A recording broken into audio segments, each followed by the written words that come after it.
मैं अभी मोइनुद्दीन साहब को गुजारिश ಆತ್ಮೀಯ ಬಂಧುಗಳೇ,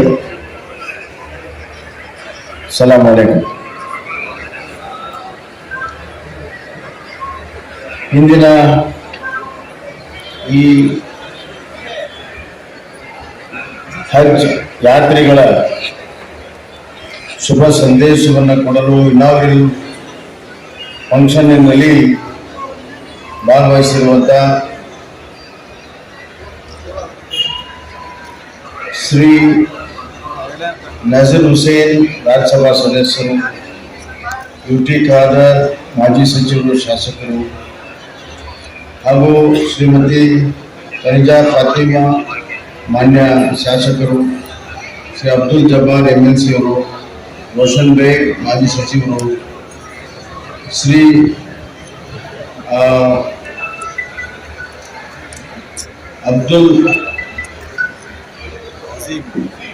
Abdul Azeem chairman Haj committee, chairman Karnataka minority commission, Shri Abdul chairman Haj committee ಹಾಗೂ ಆಲ್ ಇಂಡಿಯಾ ಹಜ್ ಕಮಿಟಿಯ ಅಧ್ಯಕ್ಷರಾದಂಥ ಕುಟ್ಟಿಯವರೇ, ವೇದಿಕೆಗಳಿರುವಂಥ ಎಲ್ಲ ಸಮಾಜದ ಗಣ್ಯರೇ, ಆತ್ಮೀಯರೇ, ಇಲ್ಲಿ ಹಜ್ಜಿಗೆ ಯಾತ್ರಾ ಹೋಗುತ್ತಿರುವಂಥ ಎಲ್ಲ ಬಂಧುಗಳೇ, ಸಮಾಜದ ಹಿರಿಯರು,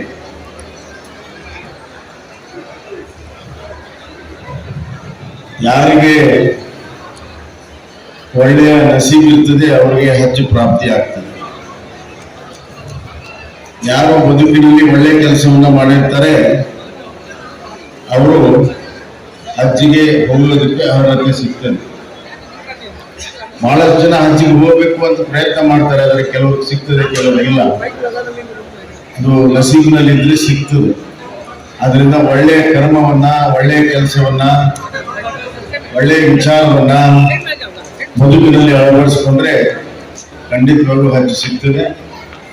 ಹಜ್ ಸಿಗ್ತದೆ ಅಂತಂದ್ರೆ ಬಹಳ ನೀವೆಲ್ಲ ಪುಣ್ಯವಂತರು ಅಂತ ಹೇಳಕ್ಕೆ ಇಚ್ಛೆ ಪಡ್ತೀನಿ. ಆದ್ರಿಂದ ಹಜ್ಗೆ ಹೋಗುವ ಎಲ್ಲ ಯಾತ್ರಿಗಳಿಗೆ ನಾನು ಅತ್ಯಂತ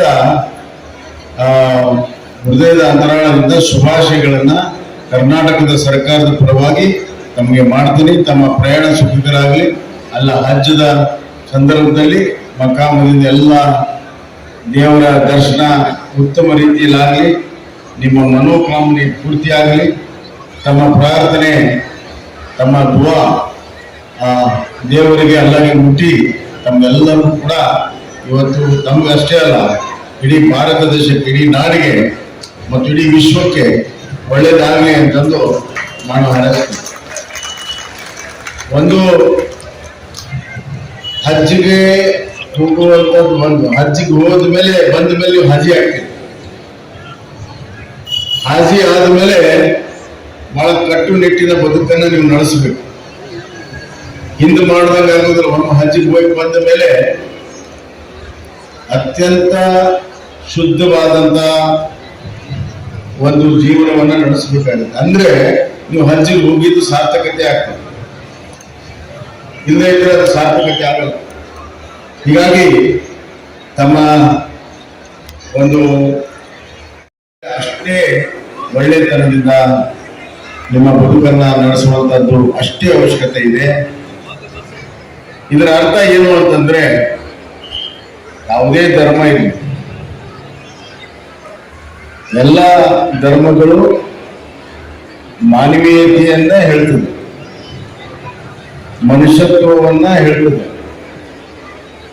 ನಾವೆಲ್ಲರೂ ಮನುಷ್ಯರಾಗಿ ಹುಡ್ತೇವೆ. ಬಹಳಷ್ಟು ಜನ ಮನುಷ್ಯರಾಗಿ ನಾವು ಈ ಜಗತ್ತನ್ನು ಬಿಡ್ತೇವೆ. ಅದು ಕೆಲವರು ಮಾನವರಾಗಿ ಜಗತ್ತನ್ನು, ಕೆಲವರು ದೇವ ಮಾನವರಾಗಿ. ಹೀಗಾಗಿ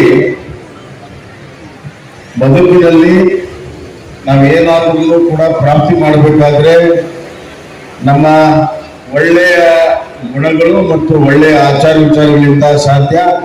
ಎಲ್ಲಿ ಒಳ್ಳೆತನ ಇದೆ ಅಲ್ಲಿ ಭಗವಂತ ಇದ್ದಾನೆ, ಅಲ್ಲ ಇದ್ದಾನೆ, ಎಲ್ಲರೂ ಕೂಡ ಇದ್ದಾರೆ.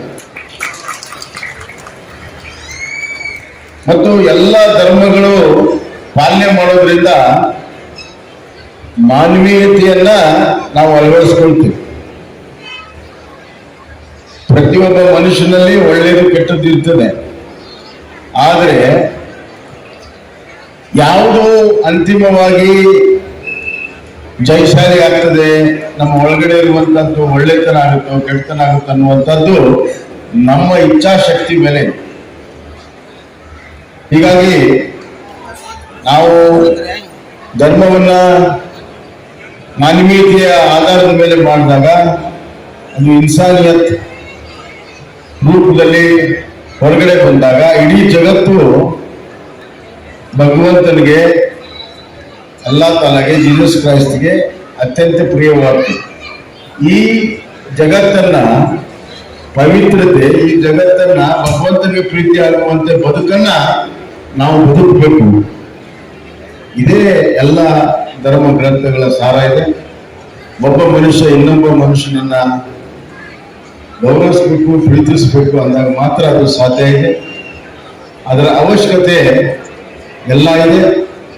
ಮತ್ತು ಯಾವ ನಾಡಿನಲ್ಲಿ ನಾವು ಹುಟ್ಟಿರ್ತೀವೋ, ಯಾವ ಮಣ್ಣಿನಲ್ಲಿ ಹುಟ್ಟಿರ್ತೀವೋ, ಆ ದೇಶದ ಒಂದು ಪ್ರೀತಿ, ಆ ದೇಶದ ಮೇಲೆ ಭಕ್ತಿ ಇರುವಂತದ್ದು ಬಹಳ ಮುಖ್ಯ.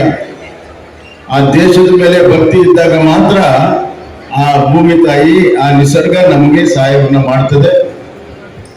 ಆ ನಿಟ್ಟಿನಲ್ಲಿ ಇವೆಲ್ಲವೂ ಕೂಡ ಮಾತುಗಳು ಎಲ್ಲ ಧರ್ಮ ಗ್ರಂಥಗಳಲ್ಲಿ, ನಾನೇನು ಹೇಳಿದ್ರು ಹೊಸದೇನು ಹೇಳ್ತಾ ಇಲ್ಲ, ಅದನ್ನ ಪರಿಪಾಲನೆ ಮಾಡಬೇಕು. ಹಜ್ಜಿಗೆ ಹೋಗೋಕ್ಕಿಂತ ಮುಂಚೆ ಮನಸ್ಸು ಶುದ್ಧ ಆಗಿರ್ತದೆ.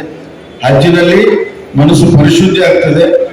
ವಾಪಸ್ ಬರುವಾಗ ಅದೇ ಪರಿಶುದ್ಧತೆಯಿಂದ ನಾವು ಬರಬೇಕು ಅಂತ ಪ್ರಾರ್ಥನೆ ಮಾಡಿ, ಯಾರ್ಯಾರು ಹಜ್ಜಿಗೆ ಹೋಗ್ತೀರಿ ಅವರೆಲ್ಲರೂ ಕೂಡ ದೇವರಲ್ಲಿ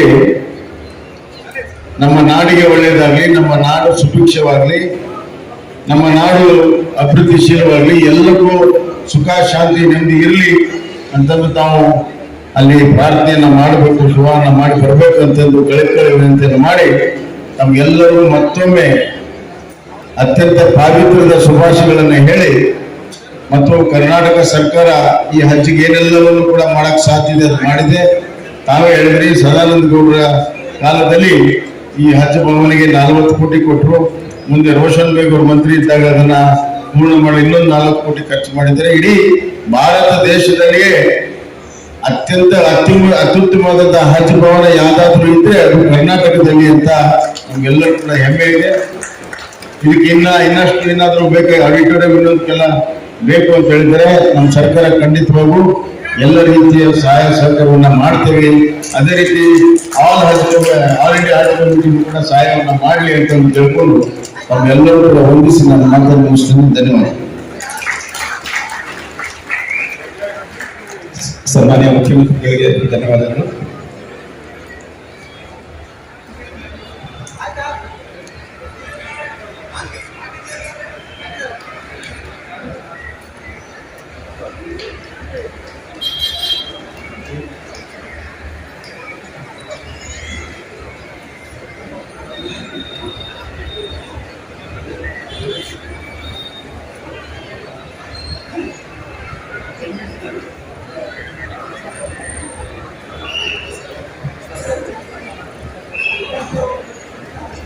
इनोग्रेशन करने जा रही ठंडा उसको नहीं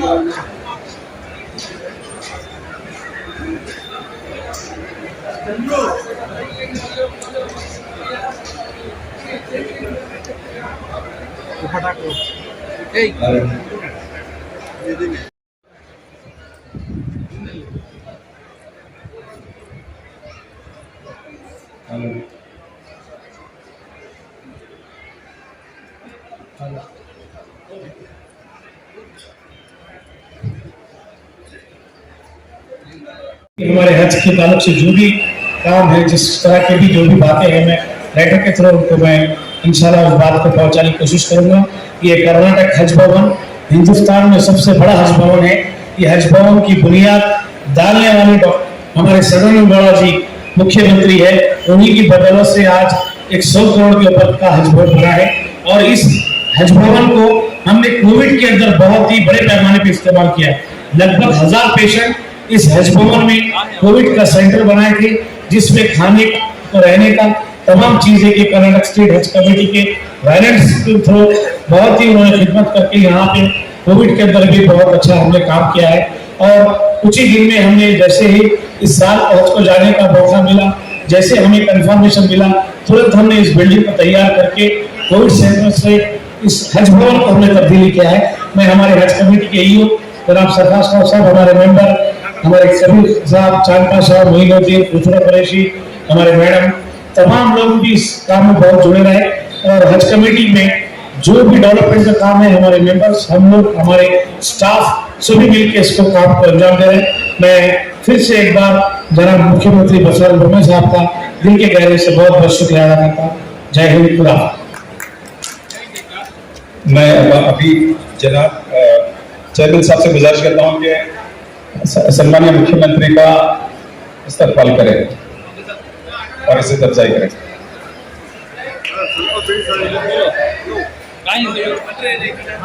Hello.